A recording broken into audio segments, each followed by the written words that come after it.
Hello guys, welcome back to our channel. तो ये गाड़ी मैंने ली थी लगभग 4 महीने पहले, तो आज इसी के बारे में बात करेंगे। Hello guys, welcome back to our channel. तो भाई कैसे आप सभी, उम्मीद है कि आप सभी बहुत ही अच्छे होंगे। लाइन से वीडियो बना रहा हूँ तो ये लाइन भी बोलता बोलता थक गया। तो ये गाड़ी हमने ली थी लगभग 4 महीने पहले। मैंने ये गाड़ी ली थी, मतलब हमने ये गाड़ी ली थी 2022 में एंड में। लगभग इसे गाड़ी को 4 महीने हो गए मेरे पास, और आज इसी के बारे में एक्सपीरियंस शेयर करेंगे। तो करते हैं वीडियो स्टार्ट। जैसे मैंने आपको बताया, तो जब हमारा प्लान बन रहा था तो मेरा प्लान बन रहा था स्विफ्ट से, लेकिन स्विफ्ट किसी कारणवश नहीं आ पाई। फिर मैंने घर वाले से रिक्वेस्ट करी, मगर अब चाहिए i20, है ना। फिर मैंने बताया आयुष को, उसने मुझे और चढ़ा दिया कि अब तो i20 लेनी पड़ेगी। तो जैसे आयुष ने मुझे चढ़ाया मैं चढ़ भी गया तो जैसे आयुष ने मुझे चढ़ाया तो मैं चढ़ भी गया। तो फिर मैं i20 के पीछे पड़ गया, फिर मैंने i20 ले ली। तो आज मैं इसी के बारे में एक्सपीरियंस शेयर करूँगा मैं आपसे। तो इस कैसे बताऊँ मैं आपको स्टार्टिंग। अब एक तो बार बार यहाँ पे लोग आ जाते हैं तो मुझे वीडियो कट करनी पड़ जाती है, उन्हें शर्म सी आ जाती है थोड़ी सी। तो आज इसी के बारे में बात करेंगे। जब मैंने ली थी, ये चली हुई थी 44,000 किलोमीटर, 44,000, 7 साल में सिर्फ 44,000। बड़ी प्यारी गाड़ी मिल गई थी, थोड़ी सी महंगी मिली थी, पर वही है कि रेट इसके ऐसे ही हैं। और फिर कम चली मिल गई थी, साफ गाड़ी मिल गई थी, नॉन एक्सीडेंटल मिल गई थी, नॉन मीटर बैग मिल गई थी, नए टायर मिल गए थे, और मीटर कंपनी के साथ वो मिल गया था। बिल्कुल घर की गाड़ी मिल गई थी, मतलब एक तरह से घर से ही ली थी हमने। तो उस चीज़ को लेके आज हम बात करेंगे। तो बिल्कुल साफ़ गाड़ी मिली थी, कहीं से भी रीपेंट नहीं है पूरी गाड़ी, सिर्फ ये वाला बम्पर और पिछला बम्पर छोड़ के। क्योंकि वो है ना, दिल्ली में गाड़ी चलती है तो साइड से कहीं से छिल जाती है, कहीं से कुछ हो जाता है। क्योंकि सब मेरी तरह नहीं चलाते जैसे मैं चलाता हूँ, भगवान की कृपा है, आज तक कहीं से टच नहीं हुई, ना कभी हो। तो वही है कि सबको थोड़ा थोड़ा एक्सपीरियंस रहता है। थोड़ी बहुत तो टच हो गई थी, लेकिन कभी मेरी गलती से नहीं हुई, कभी नहीं हुई बड़े भाई मालिक, कभी मेरी गलती से नहीं हुई। तो आज हम इसी के बारे में बात करेंगे। बार बार मैं भटक जाता हूँ टॉपिक से। तो जब पूरी गाड़ी हमें नॉन रिपेंटेड मिल गई थी, नॉन रिपेंटेड, रिपेंटेड नहीं, नॉन रिपेंटेड, सिर्फ 2 बम्पर छोड़ के, ठीक है। ये पार्ट भी इसका पेंट नहीं है, ये देख रहे हो, ये भी बम्पर का पार्ट आता है, लेकिन ये भी पेंट नहीं है इसका, ठीक है। इतनी साफ़ गाड़ी मिल गई थी, बिल्कुल घर की गाड़ी मिल गई थी। तो ये हमने ली थी लगभग, आपसे झूठ के बोलूँ मैं, कितना बताऊँ आपको, आप 4 पकड़ लो, 4 अप्रोक्स, मतलब हमने इसको पे किए थे गाड़ी के लिए।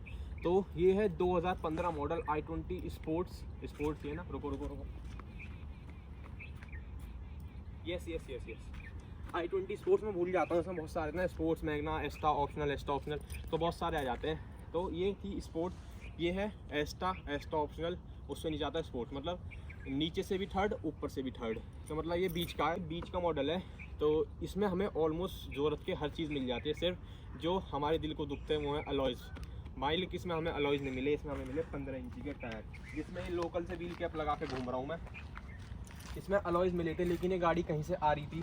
तो जो गाड़ी बंदा ला रहा था ना, मतलब कोई ला रहा था, पापा ने किसी को दी थी कि गाड़ी मेरे पास तक छोड़ दे। अब क्या कर रहा था, उसने ऐसी गड्ढे में डाली कि उसका फ्रंट वाला, वो वाला अलॉय, ये वाला अलॉय बैंड हो गया था, और पीछे वाला भी ऑलमोस्ट बैंड हो गया था, ठीक है। इसमें ना 15 इंच के अलॉय थे। मैं आपको कैसे बताऊं, वो स्कूप वाले डिज़ाइन जो आते हैं वो वाले अलॉयज थे, इसमें डायमंड कट वाले नहीं थे। तो उस बंदे ने बोला ठीक है कोई नहीं, मैं, अब मेरी गलती है तो मैं न्यू अलॉयज आपको अरेंज करा दूंगा, कोई बात नहीं। हमने कहा ठीक है। लगभग 2.5 महीने वेट करने, 2 महीने वेट करने के बाद उस बंदे ने अलॉय अरेंज कराए, और वो कराए डायमंड कट जो आता है 16 इंची, जिसे देख के और मूड थोड़ा सा अपसेट हो गया। मैंने कहा यार 15 इंची टायर 16 इंच अलॉय, अब कैसे होगा। तो फिर मैंने डिस्कस करा पापा से, तो उन्होंने बोला ठीक है कोई नहीं, अभी तू इन्हीं टायर में चला ले। मैंने कहा चलो ठीक है चला लेता हूँ। उसके बाद जब ये टायर ऑलमोस्ट घिस लेंगे और 18,000 किलोमीटर चलेगी गाड़ी है इन टायरों पे, उसके बाद इसमें 16 इंची टायर और डायमंड कट अलॉय वो वाले डलवा देंगे, जिससे गाड़ी के लिए थोड़ी सी और इनहेंस हो जाएगी। देखते हैं, अगर अच्छा सब बढ़िया रहा तो शायद मैं इसमें 17 या 18 इंच डलवाऊँ, 17 में भी डलवा सकता हूँ मैं। 17 इंच इसमें अलॉय डलवाऊँ और कॉन्टिनेंटल या योकोहामा या मिशलिन के टायर डलवाऊँ। ये 3 मेरी चॉइस है। फर्स्ट चॉइस मेरी कॉन्टिनेंटल है। अगर मुझे 17 इंची में ठीक टायर मिल गए, 17 इंची में मतलब सही रेटों में मिल गए, क्योंकि कॉन्टिनेंटल का टायर आपको पता है बहुत महंगा आता है।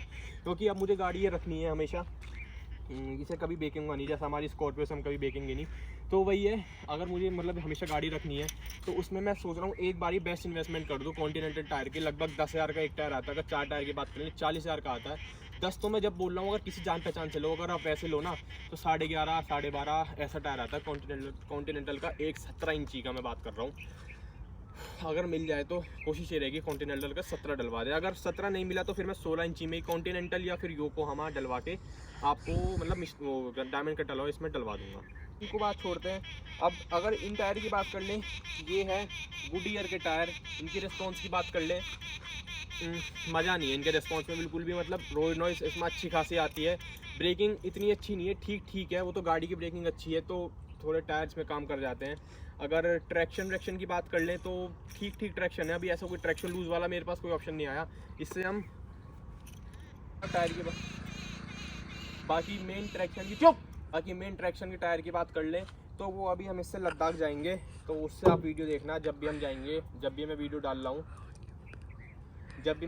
रहा हूँ तो मतलब उसके हम चले जाएंगे जब भी लद्दाख खुलेगा, जब हम चले जाएंगे। वो मैं कोशिश में अपनी तरफ से पूरी करूँगा, बाकी सब भगवान के हाथ में होता है। तो वही है, मैं और आयुष जाएंगे। इस बार स्कॉर्पियो से हम ऑलरेडी चले गए, तो इस बार इससे जाने का प्लान है। हमारे पास और भी ऑप्शन, लेकिन इससे जाएंगे हम। तो जब इसका मेन टायरों की जब ज़्यादा परफॉर्मेंस पता चलेगी। अभी तक मैंने इसे 20,000 चला लिया, कहीं भी पंचर नहीं हुआ, कुछ नहीं हुआ। लेकिन अभी जब मैं रिसेंटली एक ट्रिप पे गया था अपनी फैमिली के साथ, मैं उधर गया था नीम करौली बाबा जी भीमताल की तरफ। तो जब इस सारे टायर में पंचर हो गया, इसमें थोड़ी हवा निकल रही है बार बार। तो अभी मेरे ख्याल से इस टायर का फर्स्ट पंचर है, अभी तक इसमें कोई पंचर नहीं हुआ। वो भी आगे हुआ, पीछे किसी टायर में कोई पंचर नहीं है अभी तक। टायर की परफॉर्मेंस ठीक ठीक है, मैं इतनी अच्छी नहीं बोलूँगा, मतलब कॉन्फिडेंस वाली बात नहीं है। बस जो कॉन्टिनेंटल डल जाएगा ना, तब इसमें मज़ा आएगा। कॉन्टिनेंटल या योकोहामा या मस्लिन कोई डल जाएगा, तब इसमें मेन मज़ा आएगा। अब गाड़ी की बात करूँ तो ये गाड़ी मैंने लगभग चला दी है। मैंने, आयुष ने, आयुष के पापा ने, मेरे पापा ने। सिर्फ आज तक ये चार लोगों के हाथ में गाड़ी गई है और 5वें के हाथ में गई नहीं है। तो जिसने भी गाड़ी चलाई है इसकी कभी कोई बुराई नहीं करी, ना मैंने करी, ना आयुष ने, ना आयुष के पापा ने, ना मेरे पापा ने, कि इस गाड़ी में ये कमी है। तो इसकी दूसरी सर्विस हुई थी सिर्फ और सिर्फ 4,000 रुपये की। हाँ जी, 4,000 रुपये, सही सुना आपने। अब इसकी थर्ड सर्विस तो अभी काफ़ी टाइम है, अभी सिर्फ 62 चली है। अभी 6,000 के बाद कराऊंगा इसकी थर्ड सर्विस, जो होगी इसकी लगभग लद्दाख से आने के बाद। उसके बीच में मैंने इसका कराए थे ब्रेक पैड चेंज और इसकी ब्रेक डिस्क की वो बोलते हैं मतलब फेसिंग कराई थी, इसे बोलते हैं। क्योंकि जब ब्रेक मारते थे ना तो स्टीयरिंग बबल करता था, क्योंकि इसके ना ब्रेक जो होते हैं ना, क्या ब्रेक डिस्क होते हैं, वो कभी फेस नहीं हुए थे, फेस एकदम वो अनइवन हो गए थे। तो इसके ब्रेक पैड आए थे लगभग मेरे ख्याल से 950 रुपये के ब्रेक पैड्स आए थे। मैंने बोश के डलवाए थे, ओरिजिनल होंडे के नहीं डलवाए थे, क्योंकि मैंने बोश की क्या बोलते हैं आफ्टर क्या बोलते हैं यूज़, मतलब जो मैंने एक दो मेरे दोस्तों ने डलवा रखा, बोलते हैं अच्छे चलते हैं, तो मैंने वो डलवाए थे। ब्रेक बहुत अच्छे हैं बोश के ब्रेक पैड, मतलब एकदम बढ़िया चलते हैं, डिस्क पैड जिसे बोलते हैं। तो वही चीज़ थी। और बाकी उसके फेजिंग के उसने 500 रुपये लिए थे, तो लगभग 1,400 रुपये मेरे उसमें लगे थे। तो यही थी। बाकी इसमें ऐसा कुछ इंजन में से कभी मुझसे खर्चा नहीं मांगा। बाकी इसे मैं लॉन्ग टू लॉन्ग गोवा तक ले गया हूँ आज तक। पता नहीं लोग ऐसे देखते जा रहे हैं जैसे पता नहीं क्या कर रहा हूँ मैं, आज तू बना रही वीडियो। तो लॉन्ग टू लॉन्ग में से गोवा पे ले चुका हूँ, पहाड़ों पे से 3-4 बार ले जा चुका हूँ, मेन अभी लेके जाएंगे। तो ऑलमोस्ट सब बढ़िया था, इसने कभी धोखा नहीं दिया, बढ़िया गाड़ी है। बिल्ड क्वालिटी की बात कर लें, इसके कंपैरिजन में बलेनो और स्विफ्ट लोग बहुत कंपेयर करते हैं। बलेनो और स्विफ्ट से कम चुप नहीं हो रही, इस बार नहीं हो रही, हो गई। तो कंपैरिजन की बात कर ले बलेनो और स्विफ्ट की, तो उससे ब्रेकिंग काफ़ी अच्छी है, पिकअप काफ़ी अच्छा है और मेंटेनेंस थोड़ी हाई है, लेकिन बिल्ड क्वालिटी इसमें आप मैं सेफ फील करता हूँ। मैं बलेनो को मैंने दोस्त की चलाई थी, मेरे दोस्त के पास ही है बलेनो जेटा, और स्विफ्ट ऑलरेडी हमारे पास है, मैंने दोनों चला रखी है। स्विफ्ट में 100 से ऊपर 80 से ऊपर का भी कॉन्फिडेंस नहीं आता, और 80-85 मतलब 100 भी चला सकते हो, 100 से ऊपर यार वही है कि कॉन्फिडेंस नहीं आता उस गाड़ी में, बहुत हल्की गाड़ी है, वो झूमती है। और बलेनो की बात कर लें, बलेनो एरोडायनेमिक्स वाइज अच्छी है, लेकिन वो 120-130 तक सही है, उसके बाद मुझे उसमें डर लगता है। मैं अपनी पर्सनल बता रहा हूँ भाई, कोई भाई बोलता है कि मैं उसे 150 ले गया, 160 ले गया, कुछ भी ले गया, लेकिन मुझे अपना पर्सनल पता है। बाकी मैंने इसको गोवा छोड़ो, मैंने इसको 180 टच कर रखा है गाज़ियाबाद की एलिवेटेड रोड पे जो आती है। जब मैं एक बार आयुष के साथ जा रहा था तब मैंने इसको टच करा था। आयुष भी बोल रहा था कि इसे लग भी नहीं रहा 180 चल रही है, मैं भी बोल रहा था कि 180 लग नहीं रहा चल रही है, बिल्कुल ऐसे चिपक के चलती है गाड़ी है। इस मामले में मुझे सबसे बेस्ट लगती है। सीटिंग कंफर्ट की बात कर ले, सीटिंग कंफर्ट इसका बेस्ट है। तो कभी भी इस गाड़ी किसी ने बुराई नहीं करी, सबको ये गाड़ी बहुत पसंद आई, क्योंकि वही है, गाड़ी अच्छी है। तो हमारा सबका एक्सपीरियंस तो अच्छा था। अब मैं पर्सनल एक्सपीरियंस की बात करूँ, इसे मैं अब तक चला चुके हैं, हम इसे लगभग चला चुके हैं 62 चल चुकी है ना ये, तो 6,000 वो 50 और लगभग ये हमने गाड़ी चला दी 18 से 20,000 किलोमीटर, क्योंकि 44 भी एग्जैक्ट नहीं चली हुई थी, कुछ कमी थी, और इतनी हमने चला दी है लगभग 40 अब चल चुकी है फिलहाल ऑडोमीटर में 62,000 किलोमीटर कुछ के आसपास चल चुकी है, या 62 हुई है। तो अगर इसकी बात करूँ, ट्रिप की बात करूँ ना, तो इस गाड़ी से मैं 2 बार ऋषिकेश हो आया हूँ, 2 बार मसूरी हो आया, 1 बार नैनीताल हो आया, 1 बार रिसेंटली नीम करौली वाले बाबा भीमताल हो आया, और सबसे मेन ट्रिप गोवा की इससे हो आया, और किधर चले गए, बस अभी तक यहीं गए हैं हम इस ट्रिप पे, मतलब इस गाड़ी से। तो लगभग 10,000 किलोमीटर की गाड़ी ट्रिप पे चली है 18,000 में से। और बाकी हाँ, अभी 1 बार ये उत्तराखंड वैसे गई थी रुड़की साइड, मतलब वो भी इसकी लगभग 800 किलोमीटर की ट्रिप थी, जब हमारे फैमिली फंक्शन था एक, तब उधर गई थी ये। मतलब ऑलमोस्ट ये 10,000 किलोमीटर पे चल चुकी है। बाकी 8 से 10,000 किलोमीटर ये कुछ आयुष ने चलाई, कुछ आयुष के पापा ने चलाई, कुछ मेरे पापा ने चलाई, और कुछ ये लोकल में, लाइक मैं गाज़ियाबाद जाता रहता हूँ और दिल्ली जाता रहता हूँ, और भी कहीं ना कहीं चलती रहती है, घर पे चलती रहती है, तो कुछ ऐसी चली है। तो इस मामले में मतलब 18,000 किलोमीटर में, 20,000 किलोमीटर में इस गाड़ी ने अभी तक मुझे इंजन वाइज कोई परेशानी नहीं करी। एक थोड़ी सी इसमें दिक्कत आई थी, वो आई थी इसका AC चलना बंद हो गया था। और एक चीज़ और बताता हूँ मैं आपको, जब ये गाड़ी ली थी ना, तो इसका ये खड़ी हुई थी गाड़ी बहुत दिन से, और इसका ना कंप्रेसर की ना अलाइनमेंट आउट थी। अब मैं आपको कैसे दिखाऊं, ये देख रहे हो, ये वाली बेल्ट, ये बेल्ट होती ना, ये मतलब AC बेल्ट समझ लो या बैटरी बेल्ट समझ लो, मतलब इससे हर चीज़ कंट्रोल होती है, गाड़ी की बैटरी से कंट्रोल होती है, चार्ज होती है। ये इस गाड़ी की आउट थी जब मैंने ली थी ये, तो इसके बाद इसकी बेल्ट कट गई थी, तो मैंने फिर बेल्ट डलवाई, मुझे लगा हो सकता है बेल्ट कमज़ोर हो, लेकिन इसकी बेल्ट कमज़ोर नहीं थी, इसके कंप्रेसर की क्या बोलते हैं वो आउट थी, क्या बोलते हैं टाइमिंग नहीं, अलाइनमेंट कुछ बोलते हैं, वो आउट थी। इस वजह से इसकी दोबारा बेल्ट डलवाई, वो भी इसकी कटने वाली थी। फिर इसमें ना निकला मोटा खर्चा। अब मोटा खर्चा क्यों निकला, इसमें लगभग 30 से 35,000 रुपये लगे।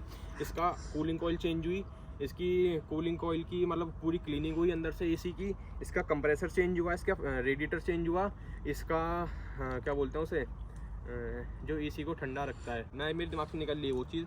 मतलब इसका ऑलमोस्ट 30-35,000 का रेडिएटर, कूलिंग कॉइल, फ़ैन, इसका बेल्ट, इसकी कंप्रेसर, इसकी सब इसका चेंज हुआ था आगे का, मतलब पूरा इसका वो चेंज हुआ था, क्योंकि बहुत दिन से गाड़ी खड़ी थी, चली नहीं थी, इसमें कूड़ा वूड़ा फंस रहा था इस वजह से। और कभी नीचे लग गई हो जिसके पास पहले थी, क्योंकि किसी को कुछ नहीं पता पहले कोई गाड़ी तुम्हारी कैसे चलाता है, तो वही चीज़ कि कभी नीचे लगी होगी, तो इसकी वो टूटी हुई है, क्या बोलते हैं इंजन की जो नीचे होती है प्लास्टिक प्लेट, वो टूटी हुई है, तो हो सकता है नीचे लगी हो, तो उसका अलाइनमेंट बिगड़ गया, कंप्रेसर इसका ओवर कर रहा था, इस वजह से बार बार बेल्ट काट रहा था, वो सब इसका चेंज हुआ था।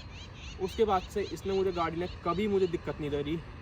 एक बार वो इसमें छोटी सी दिक्कत आई थी, हाँ इसका वो ये टाइम के साथ चीज़ें पुरानी होती हैं, तो इसका क्या पुराना हो गया था, जो इसका हैंडल का स्टीयरिंग का मॉड्यूल होता है, पावर स्टीयरिंग का मॉड्यूल जो होता है, वो इसका ख़राब हुआ था। इसने मुझे 2 बार अभी तक परेशानी दी थी, और दोनों बार मैंने सबसे ही पूछी, सब ने ही बोला था कि भाई टाइम के साथ ये चीज़ें ख़राब होती हैं। तो इसका पावर स्टीयरिंग था, वो घूमना बंद हो गया था, मतलब पूरा स्टीयरिंग हार्ड हो गया था, जस्ट लाइक पावर स्टीयरिंग आता भी नहीं है। तो वही चीज़ थी, 2 चीज़ इसकी मुझे ख़राब मिली थी क्या ख़राब हो गई थी, वही टाइम के साथ चीज़ें ख़राब होती हैं। उसका सर्विस की बात कर लें, अब तक इसकी मैं 2 सर्विस करा चुका हूँ। एक में इसमें खर्चा आया था, जो उसकी मेजर सर्विस हुई थी, कितने की हुई, 40 कितने किलोमीटर पर हुई थी, 56 पे हुई थी, 48,000 पे इस पर सर्विस हुई थी। मैंने इसे 4,000 किलोमीटर चला के, मतलब 4,000 किलोमीटर चला के पापा ने बोला इसकी सर्विस कराया था। मैंने कहा ठीक है, वही आदमी एक बार अपने आप सर्विस करा ले, क्योंकि जब ये लॉन्ग सेल्फ लेती थी, जब ठंड में स्टार्ट करते हैं ना, ठंडों में ली थी तो लॉन्ग सेल्फ स्टार्ट लेती थी, कभी भी हाफ सेल्फ में स्टार्ट नहीं होती थी। तो इसकी जब मेजर सर्विस कराई थी, जब इसमें लगे थे लगभग 19,500 रुपये, जिसमें इसकी क्या बोलते हैं हीटर प्लग, और हीटर प्लग हो गया, इसका कूलेंट हो गया, इसका सारे फिल्टर्स हो गए, डीजल फिल्टर हो गया, इसका कभी चेंज नहीं हुआ था, ये सब A to Z इसमें चेंज हुआ था, एक्सेप्ट ब्रेक पैड इसके नहीं चेंज हुए थे, ठीक है। तो इसमें 19,000 रुपये लगे थे। बात करते हैं सेकंड सर्विस की। जब सेकंड सर्विस हुई, वो इसकी सिर्फ एक बार आप अपने दिमाग में सोच के देखो कितने की हुई होगी, जिसमें इसके AC फिल्टर और क्या बोलते हैं डीजल फिल्टर, हाँ AC फिल्टर, डीजल फिल्टर, और क्या था, एयर फिल्टर और इंजन ऑयल, और बस, और जो छोटी मोटी चीज़ें साफ़ होते हैं, प्लग साफ़ होते हैं, और जो भी सर्विस में होता है रेगुलर नॉर्मल सर्विस में, वो हुई थी इसकी सिर्फ 4,000 रुपये की, जिसमें 2,900 का इसका सिर्फ ऑयल था, क्योंकि हमने बेस्ट इंजन ऑयल डलवाया था। ये मुझे पता नहीं कौन सा था, पापा ने डलवाया था, बोल रहे थे इससे ऊपर कुछ नहीं आता, तो हमने बेस्ट इंजन ऑयल डलवाया था। तो इस जिससे ऊपर कुछ आता नहीं, तो हो सकता है यार कौन सा होगा, मुझे खुद नहीं पता, या तो कैस्ट्रॉल का होगा, WP50 होगा, या कोई सा होगा जो डीजल इंजन के लिए बेस्ट होता है। हाँ, तो मैं कह रहा था सेटिंग कंफर्ट की बात कर लें, तो मैंने इसे नॉन स्टॉप 980 किलोमीटर चला रखा है, तो सिटिंग कंफर्ट बहुत अच्छा है इसका। और इसके माइलेज की बात कर लें तो माइलेज ये लगभग सिटी में दे देती है। बाकी इसका ना माइलेज 3 तरह के हैं यार, इस चलाने के ऊपर डिपेंड करता है। अगर आप मैं जैसे चलाता हूँ, मतलब मैं थोड़ा, मेरा पंजा भारी है, मैं पहले से आराम से चलाता था, लेकिन जब से मुझे इसमें कॉन्फिडेंस आने लगा धीरे धीरे, तो मैं सिटी में थोड़ा सा कटवट मार के चला लेता हूँ अपने। सिर्फ कभी कभी, ये नहीं कि मैं हमेशा चलाता हूँ, हमेशा तो आराम से चलाता हूँ, लेकिन कभी कभी मैं थोड़ा सा स्पीड में चला लेता हूँ। तो लगभग जब मुझे दे देती है ये 16 का माइलेज। हाँ, तो माइलेज की बात करते हैं तो मैंने आपको बताया जैसे सिटी में अगर से भगा के चलाओ तो दे देती है 15-16। अगर 15-16 भी मैं थोड़ा ज़्यादा ही बोल रहा हूँ, लगभग दे देती है। हाँ, 15 के आसपास दे देती है, 15 से नीचे नहीं जाती। अगर आराम से चलाओ तो ये दे देती है सिटी में 18 के अप्रॉक्स। और अगर हाईवे पे से आराम से चलाओ, बहुत प्यार से चलाओ, जैसा अभी हम लेके गए थे, तो इसने हमारा लगभग 3,000-3,500 के डीजल में इसने 750 किलोमीटर चल गई थी। लगभग 30 लीटर डीजल में 750 चल गई थी, 35 लीटर डीजल में। जस्ट अ मिनट, आप मुझे वेट्स दो, मतलब मैं आपको बता देता हूँ। On an average 35 divide by 750 और 750 डिवाइड बाय 35, तो वो ये 21-22 का माइलेज दे देती है हाईवे पे आराम से। और अगर हाईवे पे 120-130 चलाओ तो लगभग 20 के आसपास। तो वो ये कि चलाने के ऊपर है, टोटली डिपेंड। 25 से ऊपर नहीं देगी ये, अगर आराम चलाओ तो 25-25 दे देगी। अगर भगा के चलाओ तो लगभग 21-20 ऐसे दे देगी। बाकी अगर हम गोवा गए थे, जब इसने हमें दिया था 22 का माइलेज, 22 के आसपास, 20 से 22 के आसपास तब माइलेज दिया था। बाकी इसमें अगर एक छोटी सी इसकी नेगेटिव की बात कर लूँ इंजन वाइज, तो इसमें थोड़ा सा टर्बो लैग है यार। जैसे आप किसी एविएशन पे चढ़ते हो पहाड़ पे, तो जैसे स्कॉर्पियो क्या है, उसका टर्बो बहुत जल्दी किक इन करता है, लाइक 13 से 14 साल में टर्बो किक इन कर जाता है। इसका करता है 1800 के बाद। तो जैसे हम किसी एविएशन पे चढ़ रहे हैं, हमारा 3rd गियर है, हमारी स्पीड 25 के आसपास है, तो ये पिक नहीं करती है गाड़ी बिल्कुल। ये गाड़ी बिल्कुल भी पिक नहीं करती है अपने आप को, ये गियर डाउन मांग जाती है। अगर इसका आप 3rd गियर में हो, कितनी भी एविएशन हो, आप 2000 के ऊपर हो, कितनी बिल्कुल खड़ी हो भाई, नीचे से गोली की तरह निकलती है इसका, जब इसका टर्बो ऑन होता है, इसका टर्बो किकिंग कर जाता है। वह ये छोटी सी गाड़ी है, 210 के आसपास इसमें NM का टॉर्क आता है, और 89 bhp आती है, तो बहुत होती है 10 bhp। और टॉर्क तो भाई इसका लाजवाब है, 200 NM का, 220 NM का टॉर्क। स्कॉर्पियो में आता है भाई 100 NM का टॉर्क। स्कॉर्पियो इतनी बड़ी गाड़ी है, और थोड़ी सेट ऊपर हो गई, और ये इतनी सी गाड़ी है। तो वही चीज़ है, इतनी सी गाड़ी में 220 NM का, 210 NM का टॉर्क बहुत ज़्यादा होता है। इसका हमने टॉर्क टेस्ट भी कर रखा है, जिसमें बहुत अच्छे से इसने कामयाब रही थी। लाइक हमने बिना स्पीड दिए इसे ऊपर चढ़ाया था, 2nd गियर में भी ऊपर चढ़ाया था, ये चढ़ गई थी बहुत आसानी से। लाइक इसका टॉर्क, और इसमें वेट भी 1000 प्लस है, 1000 kg से प्लस है वेट है इसमें, लेकिन उसके बाद भी बहुत बढ़िया इसका वो रहा। बात करने इसकी सीटिंग कम्फर्ट, मैंने आपको बताया, मेरा वडोदरा से मैं इसे गुड़गांव तो नॉन स्टॉप लेके आया था, लगभग 950 किलोमीटर, 980 टू बी प्रिसाइज। और इसमें बहुत अच्छा परफॉर्मेंस किया था। बाकी इसमें थोड़ी सी एक नेगेटिव और है, इसमें पीछे जैसे मेरी हाइट का बंदा, अगर मेरी आयुष की हाइट के बंदा ड्राइव कर रहा है, लाइक अगर आयुष ड्राइव कर रहा है गाड़ी, तो मैं उसके पीछे नहीं बैठ सकता, मेरे घुटने इसमें अड़ते हैं। ये इसमें थोड़ी सी मतलब लेग रूम की कमी है। अंदर थाई सपोर्ट और शोल्डर सपोर्ट और नेक रेस्ट इसमें नहीं आता। स्पोर्ट्स में ये भी एक मतलब वो क्या बोलते हैं, सेफ्टी को हिंडर करता है, मतलब सेफ्टी कंसर्न है ये भी, कि इसमें पीछे नेक रेस्ट नहीं आता है, इनबिल्ड आता है, अलग से नहीं आता, जो लाइक सरिये वाला आता है, जो एकदम इसको गर्दन को पीछे हिट करने से बचाता है। वैसे ठीक है, इतना कुछ नहीं बोल सकते, पर हाँ जो चीज़ में कमी है, मैं कभी भी इसको लेकर पार्शल नहीं हुआ कि ये मेरी गाड़ी बहुत ही अच्छी है। कोई भी गाड़ी परफेक्ट नहीं होती। इसमें टर्बो लैग है, इसमें पीछे लेग रूम की कमी है, इसमें पीछे क्या बोलते हैं आपको रेस्ट नहीं मिलता है, ये 2-3 कमी है इसमें। एक इसमें सबसे बड़ी कमी ये है, जो मुझे सबसे ज़्यादा इसमें गुस्सा आता है, एक इसमें सबसे बड़ी नेगेटिव गाड़ी में ये है कि मैं अपना पूरा एक्सपीरियंस शेयर कर रहा हूँ, तो मैं बिल्कुल पार्शल होकर शेयर नहीं कर रहा कि ये इसमें बहुत अच्छी गाड़ी है, ये हर गाड़ी कमी होती है। सबसे बड़ी इसमें कमी ये, इसमें कभी भी स्पीड सेंसर लॉक नहीं आया। लाइक इससे पहले स्विफ्ट आती थी, उसमें आता है ना, लाइक जैसे हम चल रहे हैं, देख लो आंटी जी आ जाओ, आप भी बना लो, यहीं बैठ जाओ, बोनट स्कूटी खड़ी कर दो। हाँ, तो जैसे हर गाड़ी में क्या होता है, स्कॉर्पियो, स्विफ्ट, बलेनो, मैं जिनको मैं इनका राइवल मानता हूँ अपनी गाड़ी से, स्विफ्ट से, बलेनो से, तो उसमें क्या होता है 20 से ऊपर जाते हो ना, आपके डोर अपना ऑटोमेटिक लॉक हो जाते हो। अब लाइक हम रात को जा रहे हैं, इसी हाईवे पे जा रहे हैं, एक बार भाई इधर दिखा दें, जैसे ऐसा ही कुछ हाईवे है, तो हमारा मतलब गुड़गांव की मतलब अच्छी जगह है, इसमें कोई दिक्कत वाली बात नहीं है। और जैसे हम इसी हाईवे जा रहे हैं, रात को जा रहे हैं, ठीक है, तो अब मेरे दिमाग में क्या होगा कि लाइक मुझे तो पता है स्पीड सेंसिंग लॉक नहीं है इसमें, और किसी को नहीं पता, यहाँ पे जाम लग जाता है, कोई भी यहाँ से 4 बंदे आएगा आपके डोर अनलॉक कर ले, क्योंकि इसमें स्पीड सेंसिंग लॉक नहीं आते। लाइक आपकी गाड़ी 20 से ऊपर जाती है तो गाड़ी लॉक नहीं होती, आपको बटन से करनी पड़ती है। और गाड़ी में क्या होता है, जस्ट लाइक आप चले घर से, आपने 20 की स्पीड अटेन करी, तो जैसी 20 की स्पीड हुई, चारों डोर्स के लॉक हो जाते हैं, और गाड़ियों की इसके नहीं होते हैं। ये चीज़ इसमें बुरी है। जैसे कोई भी निकलता है, खोलेगा, फ़ोन उठाएगा, भाग जाएगा। जस्ट लाइक रेड लाइट पे कर लो, आपका फ़ोन जैसे मैंने शेड लगा रखे हैं, इससे कोई दिक्कत नहीं, पता नहीं चलेगा। यहाँ पे शेड नहीं लगे हुए है ना, आप रेड लाइट पे खड़े हुए, कोई भी चोर आया और उसने देखा कि हाँ आपने यहाँ पे फ़ोन रखा हुआ है साइड की सीट पे, ठीक है, आपने सीट बेल्ट लगा रखी है, कोई भी एकदम खोलेगा, फ़ोन लेगा और भाग जाएगा। आप कुछ नहीं कर पाओगे उस टाइम, क्योंकि आप अगर झटके से करते हो ना तो सीट बेल्ट अपना आपको रोक लेती है। आपको बेल्ट की बात कर रहा हूँ ना, जैसे मैंने बेल्ट लगा रखी है एकदम, जैसे कोई लेके भागा तो मैं भी झटके से आगे होऊंगा ना एकदम उसे रोकने के लिए, जैसे आगे होऊंगा देखो बेल्ट यहाँ रुक जाती है, क्योंकि बेल्ट को लगता है कुछ मिसहैप होने वाला है। तो जैसे यहाँ बेल्ट है, देखो अब मैं से खींचूंगा, देखो रुक गई। अगर मैं झटके से रोकना चाहूँगा ना तो वो नहीं रुकेगा। और जो मुझे इसे बार बार लॉक करना पड़ता है, बहुत बार फैमिली के साथ भी जा रहे हो तो ये इसमें चीज़ बहुत बुरी लगती है मुझे, जो Hyundai को देनी चाहिए थी बट उसने नहीं दिया। सेकंड, इसमें जो सबसे बड़ा और मुझे नेगेटिव लगता है, मैं इसको वही अपनी जब इसकी मैं करता हूँ इसके राइवल से, लाइक स्विफ्ट से, बलेनो से, तो उसमें ना बलेनो में, स्विफ्ट में, तो मैं इसकी नेगेटिव भी उससे ही करूँगा। स्विफ्ट में भी आपको माइलेज शो करता है, रेंज शो करता है, बलेनो में भी माइलेज शो करता है, रेंज शो करता है, लेकिन भाई ना इसमें माइलेज शो करता है ना इसमें रेंज शो करता है। लाइक आपकी गाड़ी कितने का माइलेज दे रही है, कितना इसमें डीजल है, कितनी चल जाएगी, ये इसमें शो नहीं करता है। जिसमें कि ये बेस मॉडल नहीं है भाई, ये अच्छी खास इसमें ऑटोमेटिक एसी आ जाता है कंपेयर करें स्विफ्ट से, क्योंकि ये भी बीच का मॉडल है, स्विफ्ट वीडियो भी बीच का मॉडल है, और बलेनो आई थिंक अल्फा ये डेटा आती है, मैं उसका नाम भूल जाता हूँ, वो बीच का मॉडल है, उसमें भी नहीं आता। ऑटो फोल्डेबल आ जाते हैं, इलेक्ट्रॉनिक IRBM आ जाता है, अंदर से एडजस्ट कर सकते हो, और आर्मरेस्ट मिल जाता है, कूल्ड ग्लो बॉक्स मिल जाता है। इसमें पॉजिटिव की बात करें तो वो एक बार उसकी बात करेंगे। तो क्या बात करता है, हाँ, तो ना इसमें माइलेज शो करता है ना इसमें रेंज शो करता है, ये चीज़ इसमें काफ़ी बुरी लगती है। तो नेगेटिव चीज़ की यही गिने चुने 3-4 है, मैंने आपको बता दिया। लाइक स्पीड सेंसिंग लॉक नहीं आते, और माइलेज शो नहीं करता, टर्बो लैग है थोड़ा सा। एक टर्बो लैग ना मैं इसको कभी कभी पॉजिटिव भी समझता हूँ, बताऊँ कैसे। जैसे आपकी गाड़ी का टर्बो खुलता है ना तो आपकी गाड़ी ज़्यादा डीजल लेती है, कम माइलेज देती है। अब वही चीज़ है, स्कॉर्पियो का कम माइलेज देने का रीज़न क्या होता है मैं बताता हूँ आपको। स्कॉर्पियो का पता है कम माइलेज देने का रीज़न भी क्या होता है, स्कॉर्पियो का ना 1300 के आसपास में उसका टर्बो किकिंग कर जाता है। तो जब भी टर्बो किकिंग करता है ना तो आपकी गाड़ी ज़्यादा पावर लेती है और ज़्यादा डीजल कंज्यूम करती है, तो उसमें गाड़ी कम माइलेज देती है। तो उसको मैं कभी कभी पॉजिटिव भी समझता हूँ। लाइक इसका इतनी जल्दी टर्बो किकिंग नहीं करता, नॉर्मल भी आप चल रहे हो सिटी में तो वही है कि आपका टर्बो किकिंग नहीं करेगा, माइलेज अच्छी देगी।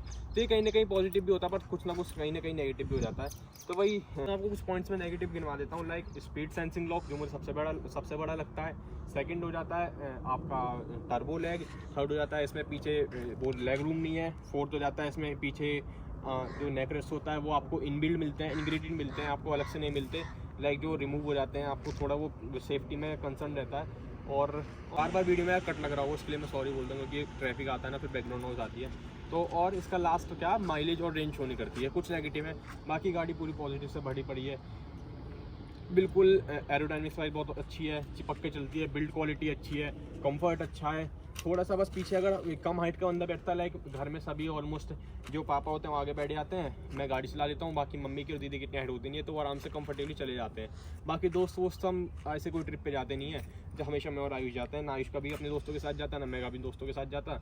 तो वही हम 2 लोग जाते हैं, तो पीछे कभी हम 4 दोस्त गए भी नहीं, और ना कभी जाते हैं। हमको इतनी दोस्ती रखते ही नहीं है, अपने आपस में रखते हैं जो भी रखते हैं। ट्रिप अकॉर्डिंग टू ट्रिप ऐसे तो रहती है सबसे, मतलब जो ट्रिप पे जो हमेशा साथ रहते हैं। और बाकी पार्ट्स इसके अच्छे चल जाते हैं, आपको कभी भी रेटलिंग नॉइस नहीं आएगी। लाइक स्विफ्ट मारुति में क्या होता है, कटर कटर कटर कटर आवाज़ आती है, इसमें कभी भी आपको रेटलिंग नॉइस नहीं आएगी।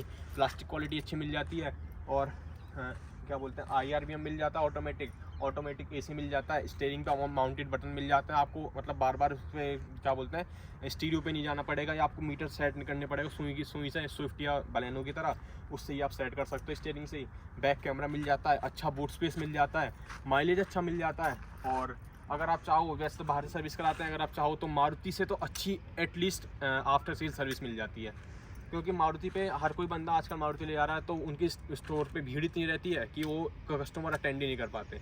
तो वही चीज़ है, कुछ ना कुछ फ़ायदे होते हैं, कुछ ना कुछ नुकसान होते हैं। तो मुझे इसमें फ़ायदे ज़्यादा दिखते हैं, बाकी जो नुकसान होते हैं वो थोड़े बहुत हम लाइक उसकी क्या बोलते हैं, अगर जैसे नेगेटिव में पॉजिटिव में बदलूँ, आपकी क्या बोलते हैं स्पीड सेंसिंग लॉक आदत पड़ चुकी है मुझे, बैठती मैं लॉक के बटन पर उंगली मार देता हूँ, और क्या बोलते हैं सेकंड नेगेटिव, पीछे कोई बैठता नहीं है हमारे। थर्ड नेगेटिव क्या था, जो माइलेज जो रेंज शो करता है वो आदत पड़ जाती है, जैसे ऐसे चलाते हो अपना डीजल भर के रखो तो वो आप अपने अकॉर्डिंग वो कर लेते हो। बाकी इसकी हेडलाइट मैंने चेंज करा रखी है, इसे मैं अभी दोबारा चेंज कराऊंगा। मैंने इसमें 120 वॉट के वो डलवा रखे हैं, एलईडी डलवा रखी है। इसके फॉग लैम्प बहुत अच्छे हैं, फॉग लैम्प से काम चल जाता है। हेडलाइट इसकी बहुत बुरी है, मैं इसकी चेंज कराऊंगा एलईडी बल्ब। इसमें मैंने इसमें नाइट आई डलवाई थी। अगर आप नाइट आई कभी डलवाओ तो कोई मत डलवाना, बिल्कुल लद्दड़ रिस्पॉन्स है नाइट आई का। मैंने इसके रिव्यू पढ़े थे, पता नहीं बहुत अच्छे लोग बोल रहे थे, मुझे बिल्कुल अच्छा नहीं लगा। इसकी एलईडी में चेंज कराऊंगा। और नेगेटिव क्या बोल रहा था मैं, पीछे की क्या बोलते हैं नेकरेस जो होता है वो हमारे कोई साथ पीछे ट्रैवल करता नहीं है, कभी फैमिली करती है तो हम आराम से चलते हैं। और बाकी इतना तो दे रखा है कि अगर बाई चांस कुछ होता है तो इतनी अच्छी बिल्ड क्वालिटी है, भगवान कुछ होगा नहीं कभी भी। और बूट स्पेस अच्छा मिल जाता है। और तो मुझे कुछ लगता नहीं इसमें नेगेटिव बचा होगा, कि वही है हर चीज़ मुझे इसमें पॉजिटिव लगी और कुछ नेगेटिव हुआ, मैंने उससे पॉजिटिव अपने आप बदल लिया, क्योंकि हर चीज़ में कुछ ना कुछ नेगेटिव पॉजिटिव होते हैं। लाइक आप मारुति की बात कर लो ना, स्विफ्ट की मैं पॉजिटिव की बात करूँ, स्विफ्ट जैसी लो मेंटेनेंस कार, अच्छी माइलेज कार और फैमिली कार, और क्या बोलते हैं लाइक उसको कोई भी छेड़ सकता है। आप कहीं भी जा रहे हो, कुछ भी दिक्कत हो जाए, इसे छेड़ने में लोग डरते हैं। होंडा को उसके पार्ट्स भी महंगे होते हैं, स्विफ्ट को कोई भी मतलब रोड साइड मैकेनिक भी सही कर सकता है, इसको नहीं कर सकता। तो स्विफ्ट कहीं ना कहीं उस चीज़ में अच्छी है।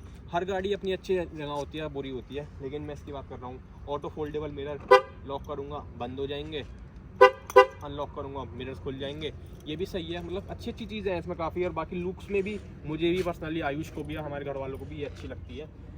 एक बात बताता हूँ, आयुष के घर में फंक्शन था तो आयुष को गाड़ी चाहिए थी, तो मैं उसको ना वैगनआर दिया आया था, उसके घर में चाहिए थी गाड़ी। तो उनके घर में फंक्शन भी था, तो आयुष के पापा बोलते मैं फंक्शन में वैगनआर से नहीं जाऊँगा। तो मुझे इतनी हंसी आई। और उसके बाद मैं अपनी मतलब i20 छोड़ के कहीं गया था, आयुष की स्कॉर्पियो लेके गया था, किसी काम से गया था मैं फैमिली के साथ।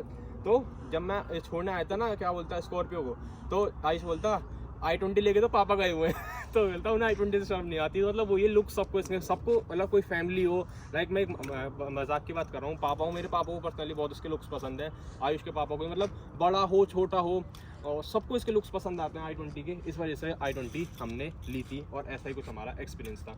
आपको कैसा लगा ये वीडियो, आपको कैसा लगा एक्सपीरियंस बताना जरूर कमेंट सेक्शन में। मिलते हैं आपको अगली वीडियो में। Till then bye bye, take care, have a nice day, bye.